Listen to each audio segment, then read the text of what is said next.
avez un rôle à jouer pour aider à corriger les excès du passé.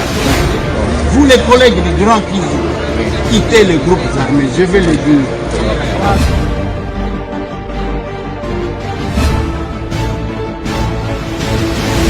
Bienvenue mesdames et messieurs, bonsoir, bonjour, ça dépend. Ceux qui beaucoup l'andabiso Ernini, rendez-vous de l'information, de la communication, de l'actualité. Rendez-vous, il y a makambo sérieux, il y a patriotisme au Italie RDC. Rendez-vous bisika ba Congolais bakutana kapona ko solola masolona bango oyo babengi des fois arbre à palabre bisika bokoko bo Congolais batu bakutana kapona ko solola ndenge na bisaka bino ke tokomi na ngonga oyo ya mutu na mutu ko détecter pona koyeba qui est qui nena zanani. Ouverture de la session extraordinaire. Nous allons parler du peuple pour la séance. Au lobby, il y a ouverture. Il y a session extraordinaire. Masolona député. Masolona député Bande Konangai.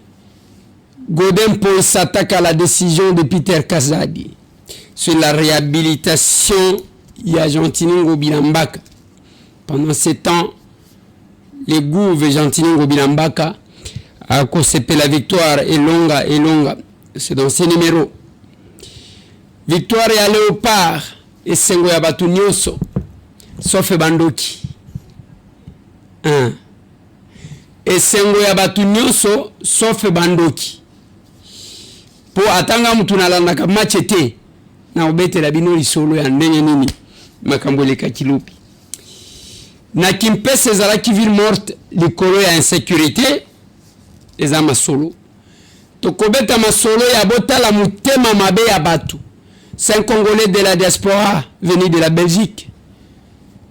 Lisumu na ye akenda kosomba espace na kwango lilwatikali maboko pamba muteme kosuka tango bokolanda elema oyo de fois possible landa chango mena kochela bino muteme kosuka bino bokundimate.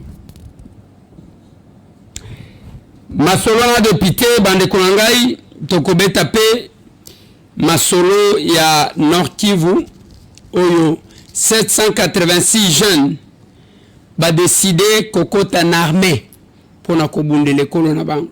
Pendant que vous êtes sur les réseaux sociaux bozolongo la bilamba bozo fingana ezana ba Congolais bandimi soti kokufa pour na école biso toke kokufa. Voilà masolo toko solo la ndeyango wana avant ya kozongela ba capable qui est avec nous au palais du peuple bazongi na siège moi Kolia moi Mbisi moi Kwanga c'était très bien et merci na capable Sophie Kakuji umba double brassard pour na kotosa malobato lobaki pour na organiser loko wana organiser biso acerto za la famille biso acerto ya pona ko changer makambo biso acerto ya kotalisa batu ke monde politique eza monde ya kindokite ya bato mitema mabe eza espace par excellence ya bato bazalaka bato comportement moko boy. Merci capable honorable SG Sophie Kakuji Umba, je dois vous dire merci sincèrement. Bande Konangai na lingi to banda na situation na kimpesi likolo ya insécurité bako kotela kabatu population ya kimpese batomboki lelo ezalaki paralysée ville morte batumbi bapne na balabala une façon ya ko faire entendre voix na bango mais ana ba image mususu na lingi ko tiela bino te parce que za ya makila. J'ai vu image ya mutu na ebite soki masasi ndezo ki mutu akwe azokufa personne qui peut les secourir batu bazo wele la ko filmer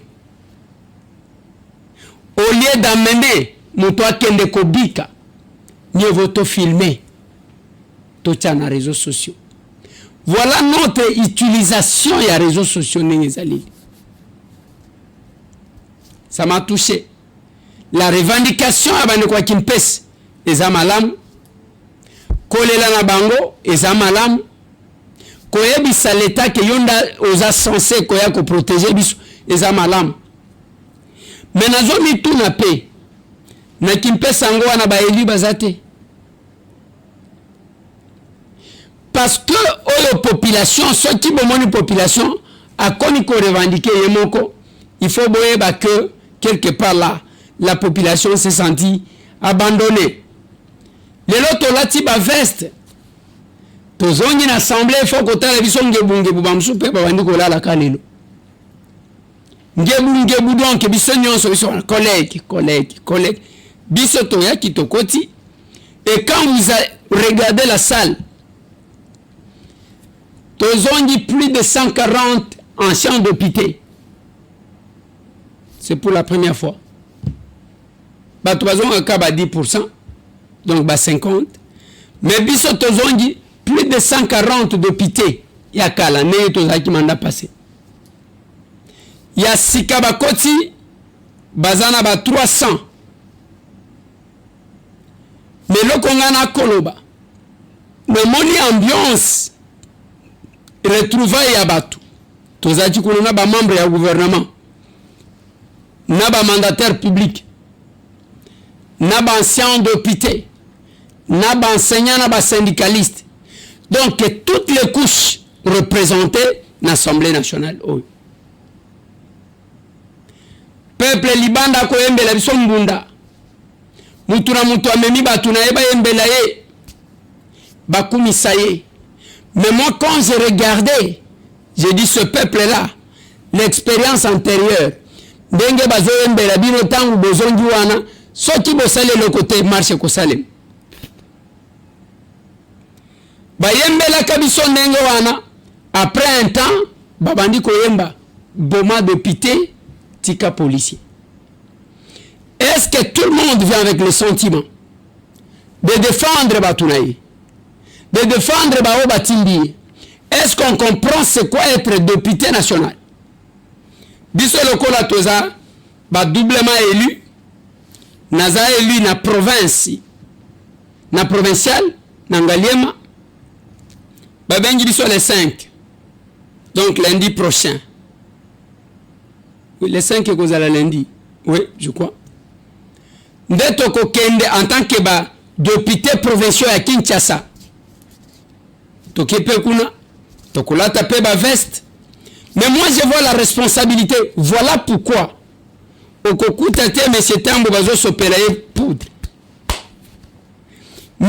Tambo a organisé fête à Kosepela. Je m'étais retiré. Batu balobi azo kima batu. Eza kokima te parce que je vois la responsabilité. Nazo condamné batu te. Bao bazo sepela. Bao bazo bina. Mais moi je vois la charge que j'ai. Bavotenga doublement les lots.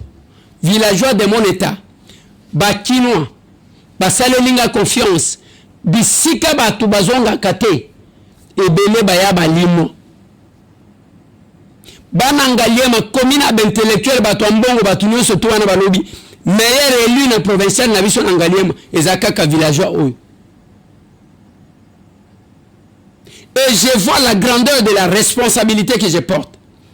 Que ce soit pour la ville de Kinshasa, comme pour le Congo, parce que je suis député national. Je me pose la question, est-ce que c'est le temps de jouer? Est-ce que c'est le temps de se réjouir? Est-ce que c'est le temps de fêter? Ou bien ezango onga ya kotalan? Ya koyeba, biambalo na kosalani.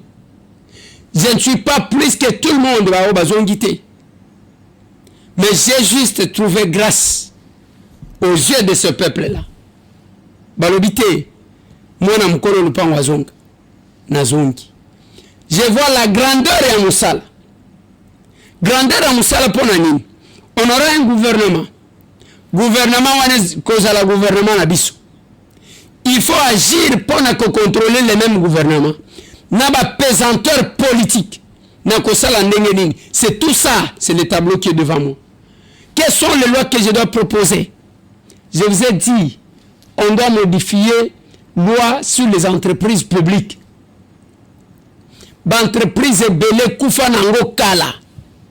Parce que les politiciens bayaka kotondi sabatu. Yanga touroye ba membre à famille, ba membre à parti, ba tunanga iba recommander. Mais aux autres la poids ya entreprise wanate. Yango ozomona batu 48 mois ba futakate. Ba namoni batu asonas balinga ke ngosala la sitting devant la primature. Et quelle est la responsabilité des politiques? Nous regardons ça. Tolandi le discours, il y a bien. Il y a secrétaire général. Centré sur les missions, les prérogatives. Il y a député. Moussala na yezanin. Ko juge député te, ko commissaire cantonnier te. Il y a les axes où il y a député. Le secrétaire général a rappelé biso même ba dépliant yango. Yango. Na habité ceux qui batou. Bazotanga. Des sessions ordinaires. Du quorum du C, du congrès, des votes, de l'initiative de loi, des moyens d'information et de contrôle, de l'élection du député national, du mandat de député national, des immunités parlementaires, des incompatibilités. Donc, au comment on a pas kabela qui biso ba dépliant, au biso nyonso ba député. Mais comment on a kotanga te? Ceux qui a l'équipe pour présenter son bilan, non, voilà, on a kabama puta, au moins biso tozali, ce n'est pas ton travail, monsieur. Mais c'est les aides pour ça la Congo, oui. Tout ça la Congo na cadre à Bomoto. Mais quand je vais parler, il y a bilan en tant que parlementaire. Je parlerai des initiatives parlementaires, des lois et des contrôles. Merci, honorable président, honorable membre du bureau, estimés collègues. Parce que tant autres choses, il y a une motion. Et que Sungayo, honorable président, pour que vous se déplacez. Mais tu peux si parole au collègue. Yango nazolo ba honorable. Sakula toka. Awa libanda honorable président, soki obimi nzela ya kokende esate. Mbula oyo muke ebeti na Kinshasa honorable président, soki otali awa roboti na loketu ya robot. Moyen ya koleka esate. Honorable président, soki omeki kokita na Wileri. Pour que okende na ville kobanda avant comme food market ti o kitikuna moyen ya koleka izate maiti na luketu mitu kezo lekate soti olongwe wana honorable président okei na 24 net toujours s'engager toujours vers la ville moyen izate honorable président na boulevard du 30 juin devant chancellerie des ordres nationaux mai etondi na ndenga kosakanate parce que tomoni ya liboso batu balamuki babandi ko buka ozala na mikanda te bazo buka. Mais la solution est honorable président. Conséquence, même Gombe zalaki ko inondé te pour le moment ezali ko inondé honorable président. Parce que la manière dont balabala ezali ko inondé ezo prouver batu bayebi kaka ko buka mais bayebi ko curer ba caniveau te. Même quand on cure les caniveaux bako tirer ba caniveau batiki busoto wana et kondisi lisusu nzela honorable président na suka nango ezongi na kati wana on dépense doublement les moyens de l'état ezota la côté ya Pullman batongi ndaku presque na makadami Afrika sabubu wana tilelo mutu keleka lisusu te mais on se pose des questions sur les embouteillages que nous connaissons. La conséquence, il y a une ville abandonnée, une ville auto-évitée, et que biso ba élu. On se demande ce que nous pouvons faire exactement par rapport à nos compétences dans le gouvernement provincial. Tozali ko subir yango biso nyonso. Sonyezo sala, c'est quand on filme ici, on prend le palais du peuple, o biso tozo sangana ka mikolo nyonso. Soki obimi akomona ba bitu ka misusu kufi wana. Nzela moko tolekela kaka yango. Nous en souffrons souvent et nous demandons votre intervention, honorable président, si une solution peut être trouvée pour la ville-province de Kinshasa. J'ai dit honorable président. Merci, honorable président, honorable membre du bureau, estimés collègues. Je demande encore une fois de plus, honorable président, de m'exprimer en lingala, si vous le permettez. Ok, autorisé. Merci, honorable président. Ce qui n'a vu parole c'est parce que on a estimé qu'il y a des choses qu'il fallait quand même fixer.